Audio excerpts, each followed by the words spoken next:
What's going on? I'm David, this is Spencer, and this is Aftermath.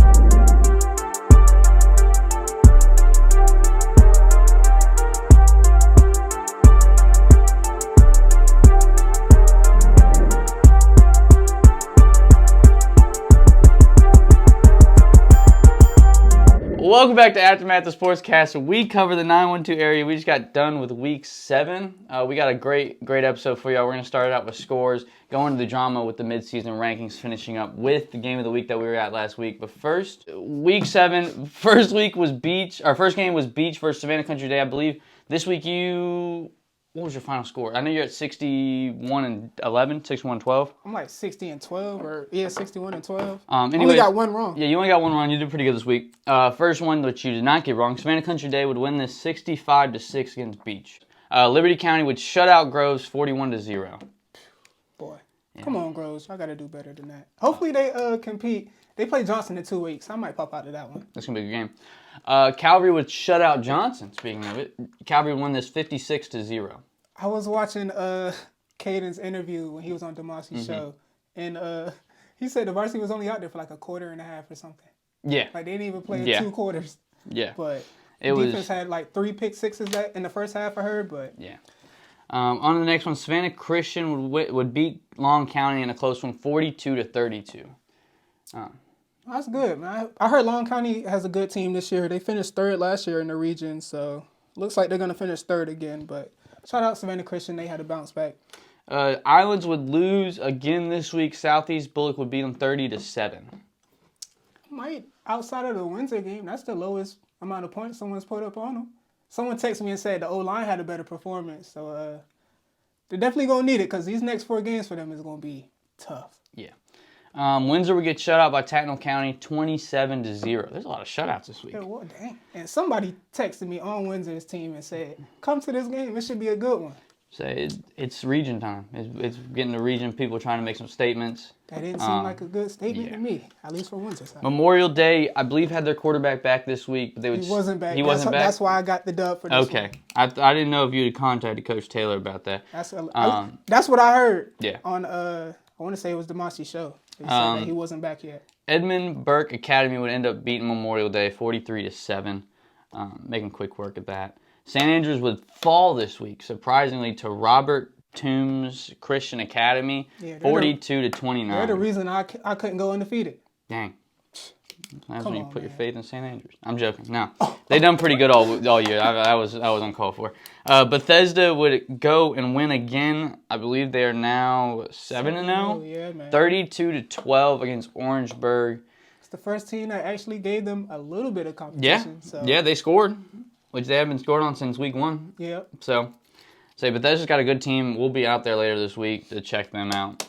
But our last week's games, New Hampstead versus BC, well, I would say switched up the midseason rankings. I would say there's been a little bit of movement. You don't think so? Because it wasn't the mid, that's after the mid. Well, you talk about rankings right now. I'm about to say, so that's the thing. That's what I kept trying to tell people. The rankings that I put out were a mid-season rankings. The first 6 weeks of the season, that's all I looked at. This last week was week 7. So this last week does not, it doesn't do anything with the mid-season rankings. Now, if I was to put out a rankings week by week, New Hampstead definitely would be 3rd above Savannah Christian this week. Because they went out and put up a dog fight. Boy, did they. Dog fight Friday night. We're going to dive right into that. What are your thoughts on this game? Going into this game, New Hampstead were 31-point underdogs. 31 points, that's a little ridiculous. And then you see it was 32-31 at one point. So New Hampstead definitely took that one to heart. But New Hampstead came out swinging, like out the gate. They were throwing the ball. The quarterback was Sean Terrell. He had a crazy game, career high, 533 yards, 4 touchdowns. Had an interception that really wasn't on him. That pass was perfect. It hit the receiver right in the hands. Just a crazy football play. Only place where you can get it. Bounced out, landed right in the DB's hands. He took it to the house. Shout out to the DB because that was a good play. But back to New Hampstead, though, their receivers were going crazy. We were talking about what did we want to see before going into the game. DBs with their receivers versus BC secondary. We said BC had the best secondary in the city. I still will stand by that. and there were a few people that were out, but I still feel like BC's main people in that secondary were in that game. Yeah. And you have to give credit to New Hampstead. You cannot take away any credit from them because they went out there and played a great game. Their only flaws in that game, missed extra points, and then the turnovers. They had 3 turnovers. 2 of them went back for scores. Mm-hmm. Then the kicker missed 2 extra points, missed a field goal. Then they went for a 2-point conversion, didn't get that one. Mm-hmm. So you take away, if the kicker just makes his kicks, and you take away that crazy pick 6 play at the beginning, New Hampshire wins that game. Yeah. Shout out to their defense. They played amazing. Their D-line, oh my gosh. So BC's, they I think coming into this game, they were averaging like 150, 200, maybe 200 plus yards on the ground per game. I would argue they didn't get 100. I would argue that they're. I'd say I would have to look at the stats, which we need a stat guy. Dennis, we're calling for you. Anyways, they run the ball. It is more of the stat. Even the quarterback, he usually is a dual threat. He got on his legs. But this whole game, their D-line was on Luke's butt all game. Hitting them, putting his hands on them, making sure that he knows they are there. But on the other side of that, BC D-line, I think, caused 2 fumbles. Mm-hmm. One was a scoop and score to the end zone. The other one definitely was in a crucial point. They were in the red zone, and BC ended up capitalizing on that turnover. I want to say they capitalized on all 3 of their turnovers. So a lot of people were giving BC a lot of flack about how they performed. But every championship team needs a performance like that. Mm-hmm. You have to go through some adversity. And shout out to New Hampstead. They're not a bad team. No. Like, people just weren't giving them the credit heading into this game. New Hampstead went toe-to-toe with Calvary. Like we said, though, it was a scrimmage. Mm-hmm. It wasn't a full, legit 4 quarters. But they still went toe-to-toe with Jake and those offensive players in the first half. And then we just saw what they did to the defending 2-time state champions in BC.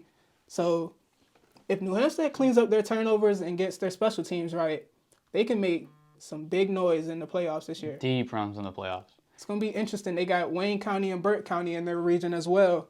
I'm going to try to definitely pull up to those games to see how they look. But New Hampshire looks good. BC, I still see them. I still have BC for the 3-peat. Yeah. Because I feel like with that coaching staff, those players, they're going to go back, watch this film, correct what they need to correct. I mean, they had like 6 or 7 coaches just at halftime going over the film already. Oh, yeah. They're certified. They're locked in. So they're definitely going to make a deep run. I think New Hampshire's going to make a deep run. But I think New Hampshire's definitely argued top tier Savannah schools. They're up there. Oh, they're easily, no questions asked, the best public school. Yeah. No question. Yeah. Like, that's not even a debate. You can't debate that. They've only had their varsity program for what? 1 year after us. We came in what was our sophomore year? 15? Sophomore year is 15, yeah. So that was 16. their first year. 2015 was their first year because that's when we played them. Yeah. We beat them on their homecoming. Yeah. I'll never forget that. That was our first dub. But which also, by the way, I was disappointed in one BC thing. What's that? The BC student section. Yeah, they disappeared. They left on a really good game. Like, y'all were up by, I think, like 10 points when I looked up in the stands, and all of a sudden half the student section was gone. I don't know. It was their homecoming. It looked like they all just showed up for the homecoming court at halftime, and then they just disappeared. Which, like you homecoming said, court was won by 3 cheerleaders.